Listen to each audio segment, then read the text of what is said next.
Hello and welcome back to jimmurphymp.com, a way of keeping in touch with local and national news and politics.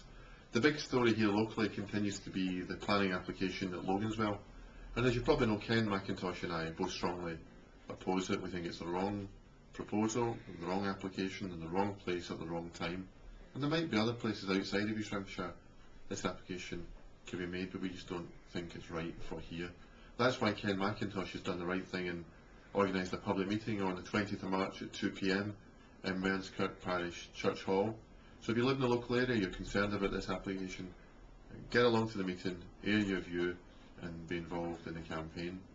The other local issue that you might have seen in the papers here in East Renfrewshire in the past week or so is the changes to support and childcare costs that the government's introducing. Now, of all the places in the whole of Scotland, East Renfrewshire is affected more than anywhere else. More than 600 families are going to lose £700 or more in support and childcare costs. Now, of course, we all know the government's got to make some savings, but to be going this far, this fast in cutting support to families, I think is just too much, particularly when so many local families are feeling the pinch of higher fuel costs, higher food costs, and much else besides. So the government should, I think, stop and think again.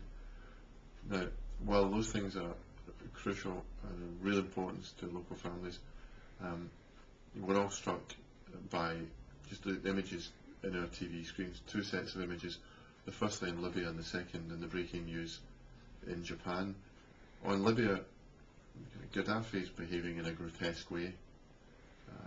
It's very clear, and I've been critical of the British government. I thought the response to Libya originally was complacent and then it was incompetent. But I think they're now trying to do the right thing, which is to get international agreement about a no-fly zone and much else besides. Now, I wish them well in that endeavour. We'll support them as the opposition where we can.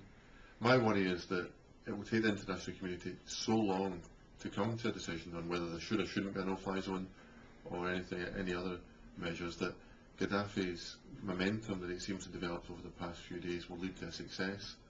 And the international community may decide to get involved in different ways, but by that time Gaddafi will have entrenched himself and it will be too late. Now, I'm not saying that these no-fly zone issues are straightforward, and I'm not saying there aren't enormous complications and dangers, but the international community has got to speak with one voice, and else I think it'll be a pretty sad reflection of an inability to act in the face of this kind of persecution that we all now know is happening. Beyond that, in Japan, these images are fresh. They're just a few hours old. These horrible events of the earthquake and then the tsunami. As we all watch in horror of these events, there will be a time, I think, in not too distant future, we'll be, I think, invited to raise funds for some of the victims. And I know that in East Renfrewshire there is a remarkable history of people digging deep with enormous generosity.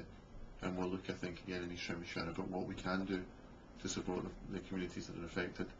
In Japan, yes, a relatively prosperous country, but also in some of the poorer nations and island communities round about. So I think churches and other organisations will become involved in that, and I hope we can all play a part in that. That's all for just now. Please get in touch by email, on Twitter and Facebook, and any other way, and as I always say, in the traditional way of buying an envelope, writing a letter, putting a stamp on it, and sending it to me in the House of Commons. Cheerio.